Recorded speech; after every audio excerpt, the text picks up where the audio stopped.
Bonsoir à toutes, bonsoir à tous et bonsoir Nathalie. Bonsoir David. Nathalie Weinberg, ça va? Bien, Oui. et vous? Très bien, merci. Ah, c'est gentil de le demander, on ne demande pas toujours. Souvent on dit bah oui, ça va. Ah, c'est automatique. Ah bah c'est génial, j'aime bien. Bah, je vais bien, comme un lundi. Hein. Très bien, oui, bon. Voilà.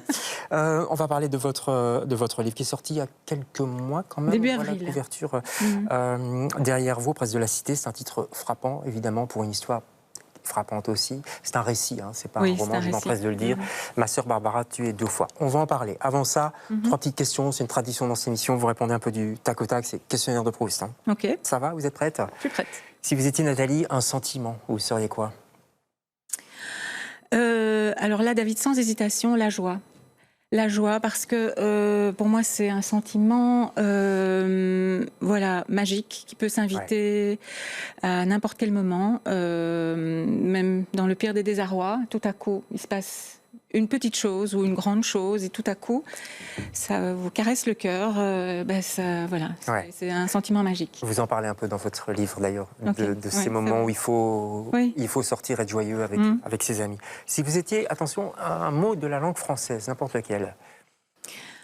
Un mot qui me tient à cœur, c'est la gentillesse en fait. Je trouve que c'est un mot qui englobe beaucoup de choses, beaucoup de concepts qui se perdent beaucoup. C'est pas gnangnan. C'est très galvaudé, c'est beaucoup moqué, la gentillesse, et pourtant je trouve que c'est tellement fondamental. Mais je crois qu'on y revient. Parce qu'on a notamment dans les médias, on a longtemps été, c'était un peu la mode d'être méchant, de piquer tout le temps. Tant mieux. Et j'ai l'impression qu'il y a un changement, peut-être parce que le monde devient plus dur autour de nous, non? On a besoin de gentillesse. Je crois, ouais. Et si vous étiez un rêve? Un rêve... Oh là là, et bien que... C'est difficile. Hein. Oui, il y en a beaucoup en fait. Peut-être que le monde des hommes et le monde des femmes se rencontrent et construisent ensemble et arrêtent de se regarder comme des ennemis, des ennemis même parfois de plus en plus. Donc voilà, on est tous ensemble sur Terre, ce serait important de tenir compte de ça. Oui. Allez, on va parler de ma sœur Barbara tuée 2 fois et vous êtes l'invitée, Nathalie, de LCR, ce soir.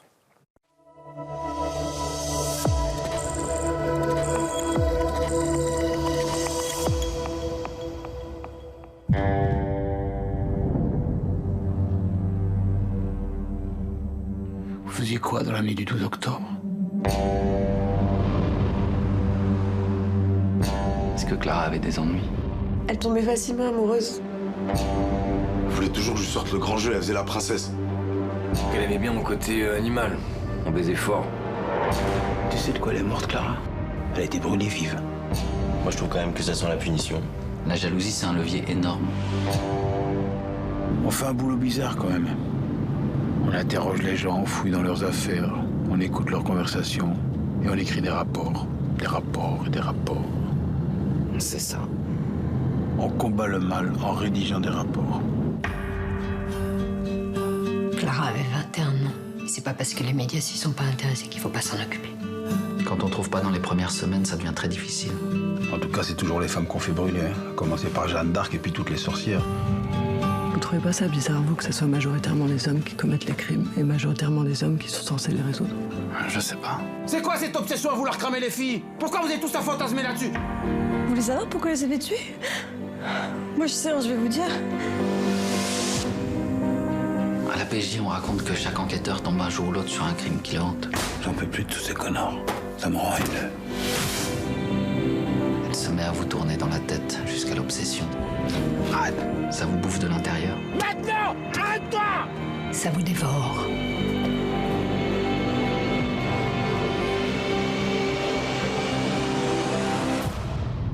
C'est quelque chose qui cloche entre les hommes et les femmes. Voilà, La Nuit du 12, Dominique Moll. Si vous ne l'avez pas vu, vraiment, essayez de voir ce film d'une manière ou d'une autre. C'est un film vraiment important, je trouve. Et si j'en parle, c'est parce que vous mettez un extrait du film en exergue. C'est la jeune fille, son amie, je crois, qui parle. Et d'ailleurs, je vais continuer la phrase. Vous voulez savoir pourquoi elle s'est fait tuer? Moi, je sais, je vais vous dire. Elle s'est fait tuer parce que c'était une fille. Voilà, c'est tout. C'était une fille. Pourquoi vous avez mis cet extrait en début de livre, d'ailleurs? Parce que d'abord le film m'avait bouleversée, tout ce contexte autour d'un meurtre gratuit par définition de cette jeune femme, de l'enquête qui s'en est suivie, ce commissaire joué par Bastien Bouillon, qui est un acteur que je trouve remarquable, me faisait beaucoup penser à Jean-Michel Lemoine, le commissaire qui s'est chargé de l'enquête sur le meurtre de Barbara, de ma sœur. Et donc voilà, ce film j'ai eu l'impression presque de voir comment se passait l'enquête qui avait dû se passer pour ma sœur. En fait. C'est drôle, entre guillemets, hein, que vous parliez tout à l'heure de gentillesse et maintenant de cet acteur, enfin de son rôle, et puis de Lemoine, parce que vous le dites dans le livre à un moment donné, au début, après l'assassinat, on va revenir dessus, mais la rencontre avec Jean-Michel Lemoine, ça a été quelque chose qui a entre guillemets fait du bien. Oui, parce qu'il était gentil.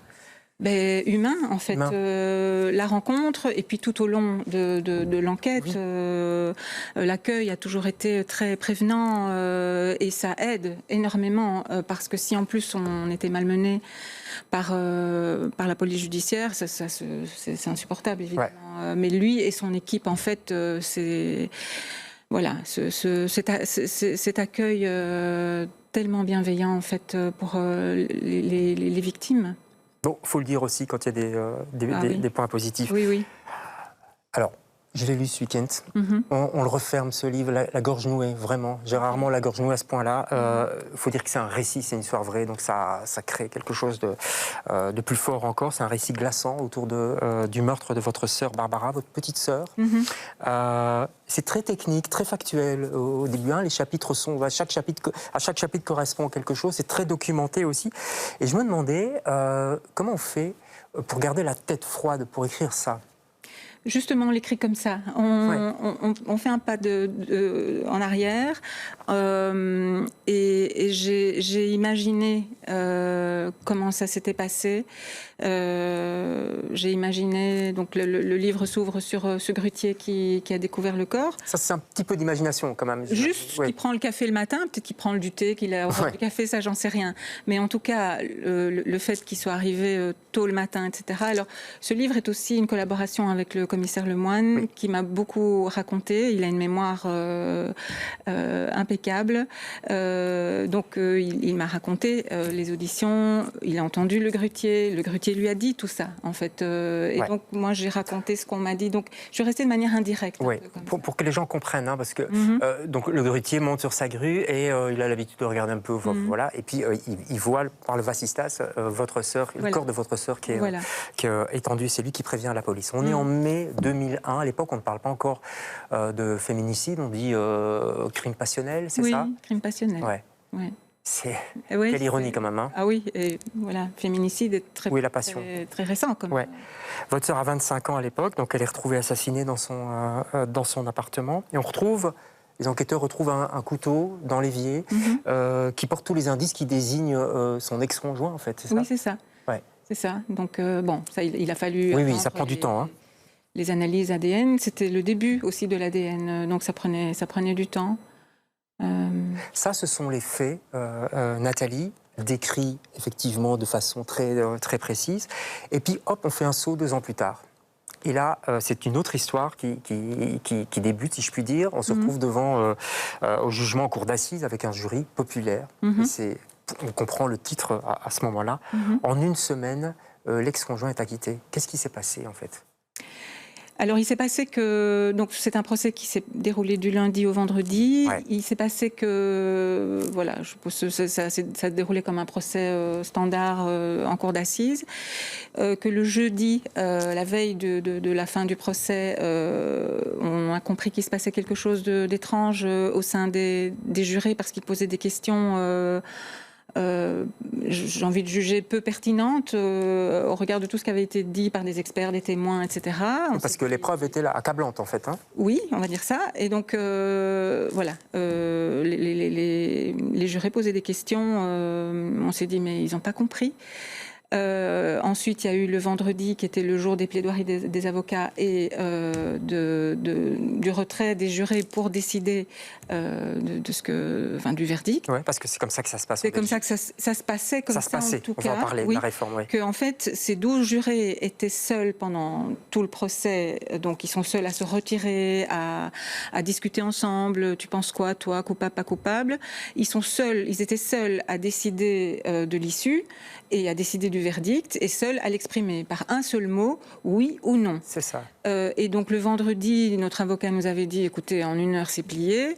Et puis 6 longues heures plus tard, d'abord on s'est dit, il y a quelque chose qui ne va pas. Il y a eu le verdict qui a été rendu par un magistral. Non, Monsieur le Président, et voilà. Ouais, acquitté. Le oui ou non, c'est acquitté ou pas. Pas acquitté, puis il a été acquitté. Et en fait, vous comprendrez plus tard, parce qu'il y a une interview d'un des jurés, qu'un des jurés avait de l'influence sur les autres et voulait se venger. En fait, c'est terrible, en fait. Oui, ben ça a démontré toute la faiblesse de ce système, en tout cas de justice par les hommes, pour les hommes. Peut-être que le principe est beau, mais en tout cas dans notre cas, ça n'a pas marché du tout. On a vraiment regretté que ces jurés n'aient pas été en présence de magistrats professionnels pour les structurer, les cadrer, répondre à leurs questions et ne pas laisser ce juré prendre l'ascendant sur ses collègues. Ouais, c'est ce qui s'est passé parce qu'on était en 2003. En 2009, il y a une réforme de la Cour d'assises. Le jury populaire, justement, sera encadré, c'est ça, par 3 juges professionnels ou... Alors, donc, au lendemain de ce verdict, nous, on s'est demandé dans quelle comédie on avait... Bah oui, même l'avocat de la défense était étonné. Hein. Mais tout le monde, en fait. Personne ne croyait à cette issue. Mais donc, avec mes parents, on a décidé d'écrire à la ministre de l'époque, ministre de la Justice, Laurette Onkelings. Voilà, c'était un devoir citoyen, c'était pas pour nous, parce qu'il n'y a pas d'appel possible en Belgique. On ne juge jamais 2 fois le même homme pour les mêmes faits. Donc pour nous, c'était cuit. Par contre, c'était une manière de vouloir dénoncer ce système... mais complètement absurde. Et donc, la ministre nous a entendus. Et elle a très vite mis en place cette commission de réforme pour réfléchir à la cour d'assises en Belgique. Ouais. Et à ses failles, surtout. Et à ses failles. Ça veut dire que le verdict doit être, comme on dit, motivé maintenant, c'est ça? Voilà. Donc maintenant, ce qui se passe encore aujourd'hui, c'est qu'ils ne sont toujours pas accompagnés, sauf à la fin, pour rédiger la motivation. Ouais. Voilà. C'est typique de la Belgique, ça, hein, parce que quand on voit dans d'autres pays, c'est différent, notamment en France. Ceci dit, on voit aussi peut-être les faillites de la justice. C'est pas parce qu'on met un juge que c'est parfait. Vous voyez l'affaire de Liana, dont on parle beaucoup en ce moment, avec, on demande aussi une réforme de la justice. C'est pas parce que c'est la justice que c'est parfait non plus. Il peut y avoir des failles. Ben là, il n'a pas encore été jugé, le gars. Hein, donc, en fait, oui, ici, oui, mais on voit aussi... C'est la justice des hommes. Donc, évidemment, c'est pas parce que vous êtes juge, magistrat, c'est ça que je veux dire, etc., c'est pas la panacée, quoi. Non, pas du tout. Comment on fait pour écrire, Nathalie, sur des événements qui datent d'il y a longtemps? Parce que vous revenez, je dis que c'est glacial, mais il y a aussi plein de moments assez chaleureux, notamment à la fin, où vous parlez de Barbara. Mais comment on fait pour revenir sur les détails, sur les émotions de ce moment-là, sur votre petite fille, elle était petite à l'époque, qui fait des dessins sur le frigo, etc. Enfin, vous voyez ce que je veux dire? On va gratter dans ses souvenirs. Oui, en fait, on ouvre ce tiroir un peu foutraque dans lequel on a mis tout ce qu'on n'a pas trop envie de revoir, ou qu'on a oublié, qu'on a voulu oublier. J'ai eu cette opportunité, en fait, de raconter cette histoire grâce au commissaire Lemoine, qui a rencontré quelqu'un des presses de la Cité, qui lui a demandé, en fait, d'écrire une affaire où justice n'avait pas été rendue. Et vous n'avez pas hésité? Non, j'ai pas hésité. Lui n'avait pas le temps d'écrire, donc il s'est tourné vers moi pour me proposer de le faire. J'ai pas hésité. Ça m'est apparu comme une évidence que c'était vraiment nécessaire. Donc voilà, j'ai ouvert ce grand tiroir avec beaucoup de courage. Je m'octroie cette qualité, mais je crois que en même temps, vous l'avez. Oui, mais c'était nécessaire en même temps, parce que ça a été très douloureux et à la fin, un vrai soulagement en fait, donc ça valait la peine. Ouais. Oui. Mais ça veut dire, pour revenir à l'écriture, que voilà, vous allez chercher, vous dites tiens, oui c'est vrai, ma fille était comme ça, maman était dans le jardin en train de faire pousser des fleurs rouges. Enfin bon, Oui, c'est beaucoup de moments de solitude, pour se replonger dans les souvenirs, revoir des photos, les contextes. Ah oui, je me souviens ça, on avait fait ci, ça, et revoir comme ça des moments Voilà, des jolis moments aussi que je raconte, qu'on a vécu. Complètement. Et puis il y a ce chapitre qui s'appelle Barbara. C'est plutôt vers la fin. Et là, vous allez chercher les beaux souvenirs que vous avez avec votre petite sœur. Oui. C'était douloureux à écrire, ça? Oui, honnêtement. Et en même temps, je suis contente que ça figure dans le livre parce que ça lui redonne toute sa place. Parce que les victimes de féminicide, vous savez, on les oublie. Souvent, on retient les assassins, mais les noms des femmes, on les oublie. Et en tout cas, nous, elle a toujours sa place dans la famille, mais voilà, mes parents sont décédés. Si je pars demain, je l'emporte avec moi, ça n'allait pas. Donc maintenant, elle est dans ce livre pour mes enfants, mes petits-enfants, elle a toute sa place. C'est pour ça, Nathalie, que mettre le prénom Barbara oui. sur la couverture, c'était important. Oui. Et sa photo aussi. Oui. Je pense qu'elle aurait aimé ça. Ouais. Allez, c'est un livre qu'on a envie de vous conseiller, évidemment, mais qu'on vous conseille. De toute façon, c'est un récit qui parle de la justice, de ses failles, et aussi de ce qui vous est arrivé à votre famille, et ça peut arriver aussi à d'autres personnes, et ça nous touche tous, comme je dis. Pas qu'aux autres. C'est quelque chose de très fort. Et puis, il y a un moment où vous êtes à une terrasse, je crois, et vous voyez cette personne qui a été libérée. Qui a été acquittée. Oui, il a été acquitté, donc voilà. Et alors, on est avec vous, on se demande comment vous faites pour rester debout, mais... On avale, c'est comme ça. Comme j'explique dans le livre aussi, on a eu la chance, en tout cas ma mère et moi, de ne jamais tomber dans la haine ou le désir de vengeance. Et donc, j'ai envie de dire, ce type, je m'en fous.